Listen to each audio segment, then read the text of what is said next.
The first time I entered Dominula, I felt something was wrong.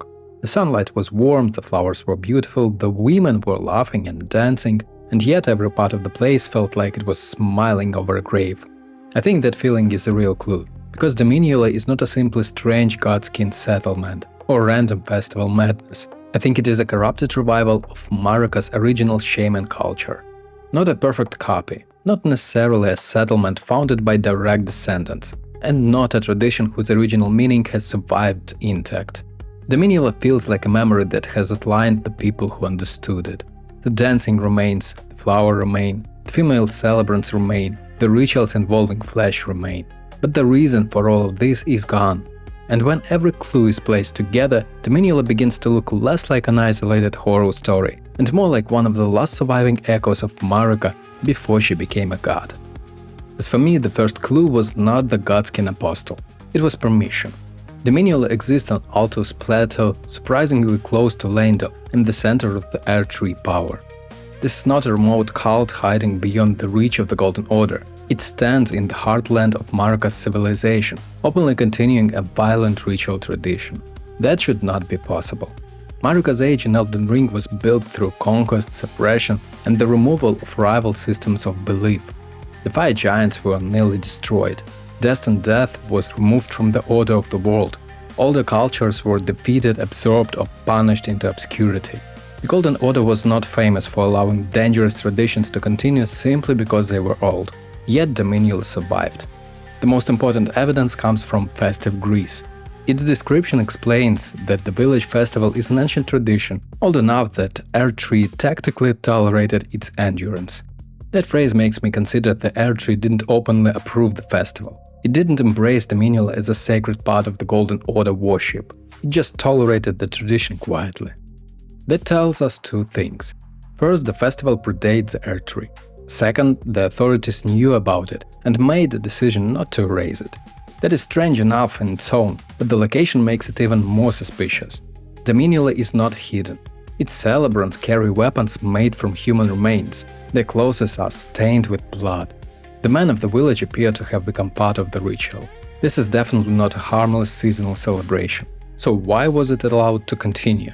The placement of the Festive Grease recipe makes the connection even harder to dismiss. It appears in the battlefield priest cookbooks, alongside items associated with the Erdtree soldiers and Golden Order power, including golden grease, golden wool, and sunworm stones. Festive Grease is clearly linked to the Celebrants, yet its recipe is preserved among the tools of people serving Marika's order in the lands between. The Golden Order knew this tradition, it understood its effect, and it chose to preserve knowledge of it. The simplest explanation is that Dominula was somehow useful. Maybe the Celebrants served a hidden function. Maybe their festival produced runes or sacrifices that benefited someone in power. But that doesn't explain the later clues. A more personal answer fits better. Dominula may have been protected because its traditions were connected to Marika's own origins. That doesn't mean Marika approved of everything happening here. The modern ritual could be a heavily corrupted version of something older, but destroying Dominula might have meant destroying the last visible remnant of a culture that belonged to her before the Erdtree. The Golden Order erased many uncomfortable histories, but Dominula may have survived because this history belonged to its queen. Godskin Apostle waits at the top of the village. The Celebrants use weapons made of human bones. Their festival appears to involve the killing and skinning of men. At first, the Apostle seemed to explain everything. But after seeing the Shaman Village in the Lands of Shadow, that explanation starts to feel incomplete. The Celebrants and the Godskin may not represent a tradition flowing directly into another in the Lands Between. Instead, both may have preserving different parts of the same ancient idea. That idea is a transformation and assimilation of flesh. Marika's people are called shamans in the English version, but the original Japanese term is closer to miko, a word associated with female religious attendants. The Ja shamans I encounter also appear to be women. Dominula is likewise centered on women. The Celebrants dance, sing, perform the ceremony, and control the village's ritual space.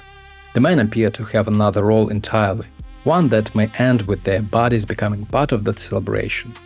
This doesn't prove that Marika's people perform the same ritual, but it creates the same unusual structure, a female religious community whose culture is connected to the handling and transformation of flesh. Then the Tooth Whip gives us a biological connection. Its description states the flesh of shamans could melt harmoniously with the flesh of others. And that detail changes the meaning of Dominula as for me. The original shamans possessed bodies capable of combining with other bodies. Their flesh was uniquely adaptable. That ability later made them valuable to the Hornsent, who forced them into the horrific job process. The Celebrants of Dominula do not appear to possess the same ability, but their ritual skill revolves around flesh. They remove it, they preserve it, they offer it, they were the product of it. They organize a festival around bodies and sacrifice. To me, that looks like a ritual surviving after its practical meaning has been forgotten. The modern Celebrants may know the actions, but not the original purpose. They know that women gather, that men are separated from the ritual community, that skin must be taken, that flowers, music, laughter, and dancing accompany the ceremony. But they may no longer know why any of these things once mattered. That is one of the recurring tragedies in Elden Ring. Sacred action survives longer than the belief behind it. The ritual remains, but its meaning disappears. What was once symbolic becomes literal.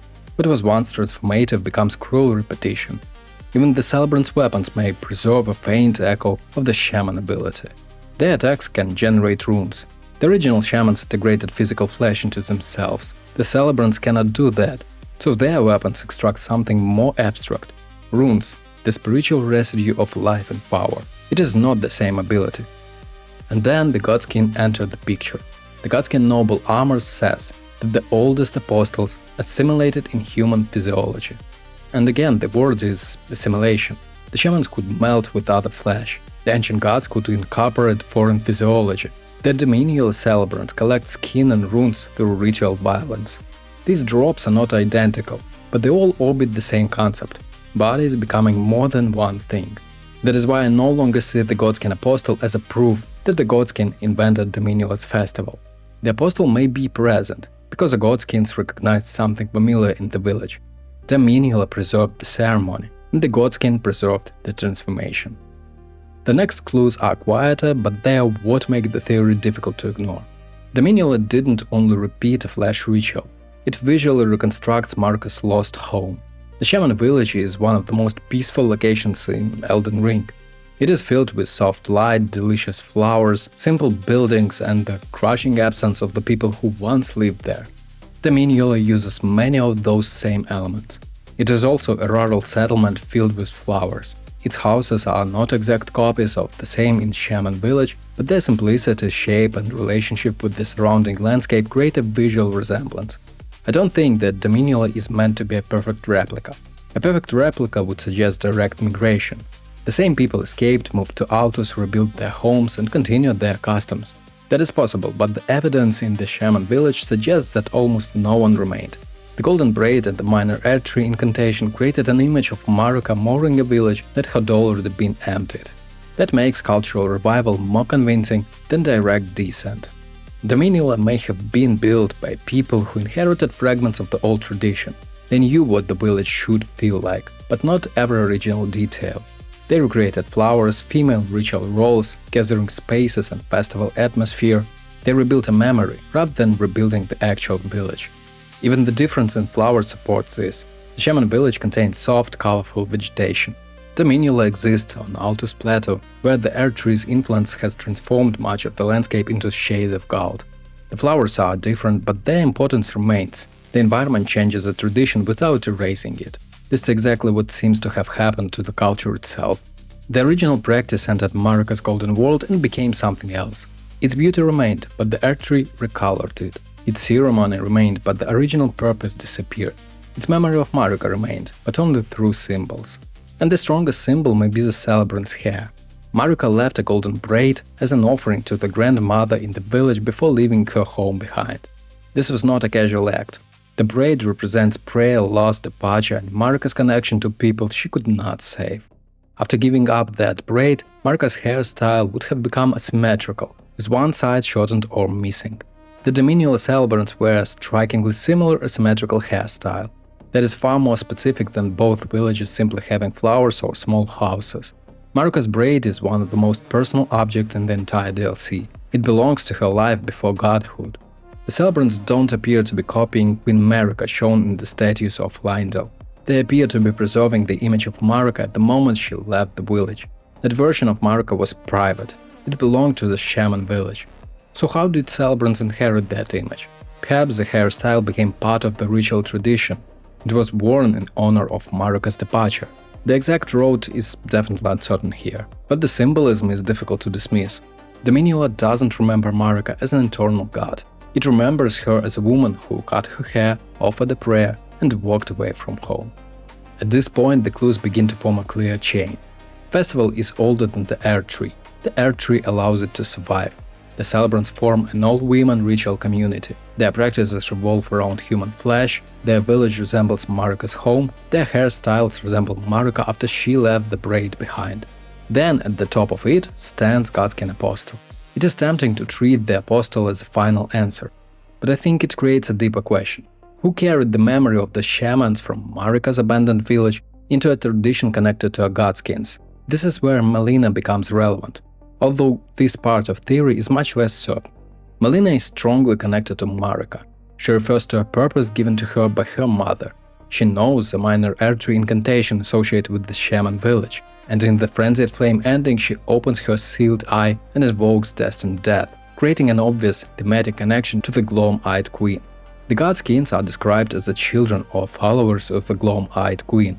So, if Melina is a queen, a successor to her, or someone carrying her power, she could form a bridge between Marika's family, the ancient shaman tradition, and the Godskins. But the Dominula theory doesn't require Melina's identity to be solved. She could be the Gloam-Eyed Queen herself, a kind of reincarnation. She could be a Marika's daughter carrying a power inherited from an older enemy, or she could even be an offspot of Marika connected to death and flame. The timeline remains uncertain. What matters is that the Godskin presence places Dominula inside the same network of ideas: female lineage, flesh assimilation, skinning, death, and Marika's buried history. And that leads to the real twist. Dominula may have not survived because Marika lovingly protected a pure remnant of her people. It may have survived because the tradition was no longer truly dangerous. The original shamans possessed a real and extraordinary relationship with flesh. The Dominula celebrants appear only to imitate it. They perform the motions, they collect skin, they generate runes, copy Marika's hairstyle, they surround themselves with flowers, but they no longer possess the biological and spiritual meaning that once made the ritual powerful. The true shamans were exploited because their bodies could actually merge with others. The Celebrants were only reenacting a memory. The Golden Order didn't preserve Marika's people, it preserved a distorted performance of them. This is why Dominula feels so unsettling in Elden Ring. At first it looks like a joke made horrifying. Bright sunlight, cheerful music, laughing women, flowers and windmills surrounding ritual murder. Then it appears to be a Godskin settlement. Then the Shaman Village reveals another possibility, and finally, Dominula becomes something more tragic than either reading. It may be Marika's lost culture, surviving in a form that she barely recognizes. The festival is older than the Erdtree. Its survival near Lendil suggests unusual protection. Female celebrants mirror the religious structure of Marika's people. Flesh rituals echo the shaman's ability to melt into other bodies. Flowers and buildings reconstruct the atmosphere of Marika's home. The hairstyle preserved the image of Marika after she sacrificed her braid. And finally, its Godskin guardian connects the village to another tradition defined by skin, death, and physical assimilation. Those clues prove the theory alone. And together those clues created the solid one story for me.